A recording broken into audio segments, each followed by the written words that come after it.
இப்போ நம்ம white sauce pasta பண்ணுறதுக்கு முதல்ல பாஸ்தாவை நம்ம குக் பண்ணி எடுத்துக்கலாங்க. நான் இப்போ பாத்திரத்தில் தண்ணி எடுத்து வச்சுருக்கேன். பாஸ்தாவில் உப்பு பிடிக்கிறதுக்காக கொஞ்சமாக உப்பு சேர்த்துக்கலாம்.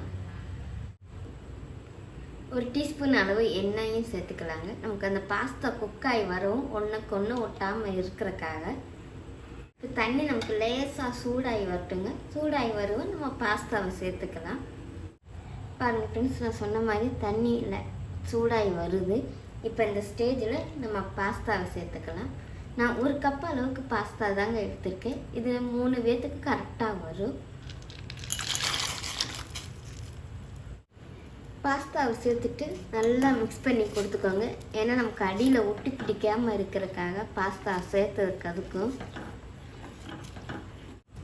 மேக்ஸிமம் ஒரு 10லேருந்து ஒரு 15 நிமிஷம் அளவுக்கு போதுங்க. நமக்கு பாஸ்தா நல்லா வெந்து கிடச்சிடும்.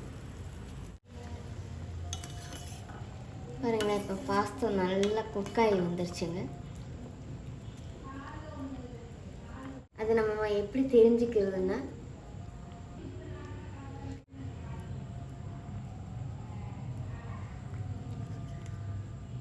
பாருங்கள் எனக்கு பாஸ்தா நல்லா வெந்து வந்துருச்சுங்க. இப்போ நம்ம அடுப்பை அமர்த்திக்கலாம். இப்போ நம்ம இந்த பாஸ்தா வடிகட்டி எடுத்துக்கலாங்க.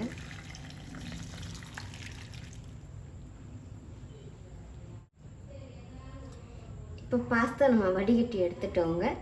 இப்போ இது இருக்கட்டுங்க. இப்போ நம்ம வெஜிடபிள்ஸ்லாம் குக் பண்ணி எடுத்துக்கலாம். இப்போ நமக்கு பேன் சூடாயிடுச்சுங்க. 2 டீஸ்பூன் அளவுக்கு எண்ணெய் சேர்த்துக்கலாம்.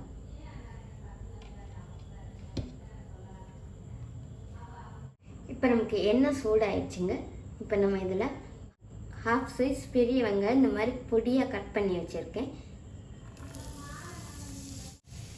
25 கிராம் அளவுக்கு நான் கேப்சிகம் சேர்க்குறேங்க. எனக்கு க்ரீன் கலர் கேரட் 25 கிராம் அளவுக்கு, பீன்ஸு 25 கிராம் அளவு தாங்க. நான் கொஞ்சோண்டு க்ரீன்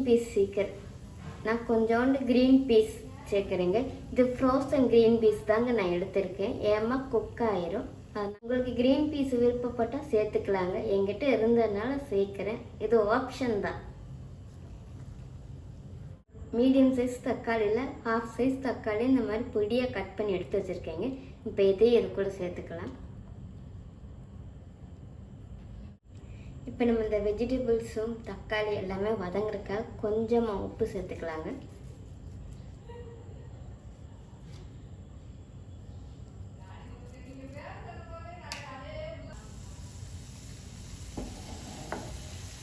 இப்போ நம்ம இந்த வெஜிடபிள்ஸ்லாம் வதங்குறதுக்காக உப்பு சேர்த்துருக்காங்க. இப்போ நமக்கு இந்த வெஜிடபிள்ஸ்லாம் மடங்கி வந்தால் போதுங்க. சாப்பிட்றதுக்கு கொஞ்சம் க்ரன்ச்சியாக நமக்கு இருக்கணுங்க. அந்த அளவுக்கு குக் பண்ணி எடுத்துக்கலாம்.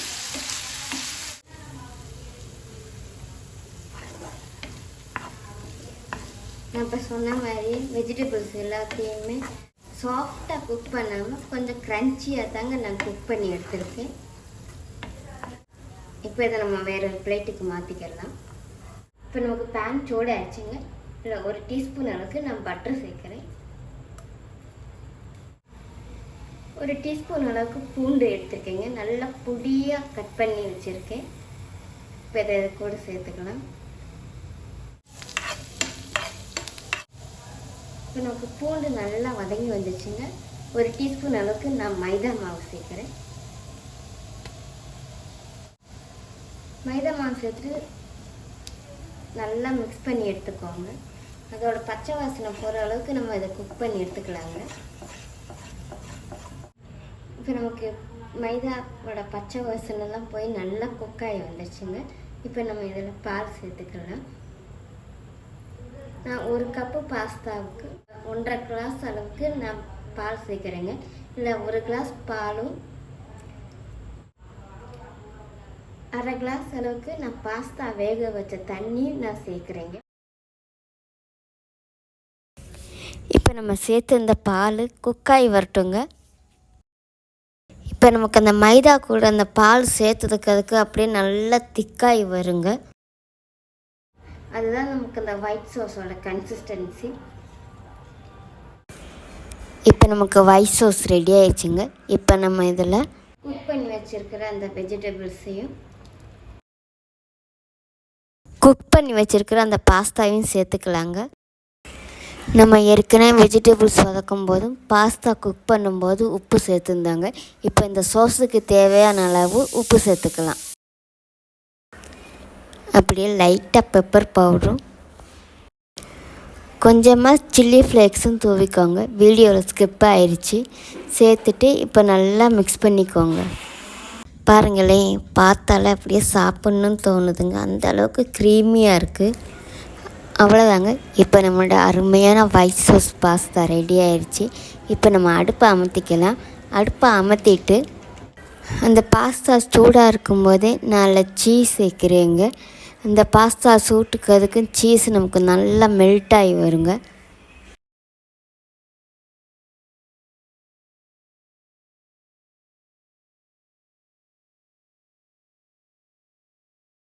சீஸை சேர்த்துட்டு நல்லா மிக்ஸ் பண்ணி கொடுத்துக்கோங்க. அவ்வளோதாங்க. இப்போ நம்மளுடைய அருமையான ஒயிட் சாஸ் பாஸ்தா ரெடி ஆயிடுச்சு. சாயந்தரம் ஸ்கூல் விட்டு வர பிள்ளைங்களுக்கு இந்த மாதிரி பண்ணி கொடுங்களேன், நல்லா விரும்பி சாப்பிடுவாங்க. நிறைய சிம்பிளான ரெசிபீஸ்லாம் போட்டிருக்கேங்க, போய் பாருங்கள். உங்களுக்கு யூஸ்ஃபுல்லாக தான் இருக்கும். மறக்காமல் ப்ளூபெர்ரிஸ் கிச்சனை சப்ஸ்கிரைப் பண்ணிக்கோங்க. தேங்க்யூ.